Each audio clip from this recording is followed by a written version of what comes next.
কংগ্ৰেছে যোৱা 6 মাৰ্চত কিয় মিত্ৰতা ভাঙি দিলে? আমাৰ ৰাইজৰ দলৰ ইয়াত কিবা দুখ আছে নেকি?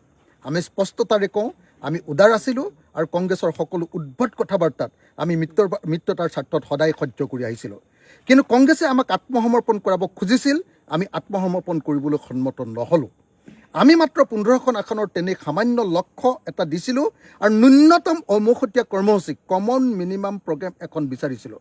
গৌৰৱ গগৈয়ে কিন্তু কমন মিনিমাম প্ৰগ্ৰেম অৰ্থাৎ ন্যূনতম অমৌখতীয়া কৰ্মসূচী এখন কোনোপধ্যে ল'বলৈ ইচ্ছা প্ৰকাশ কৰা নাই।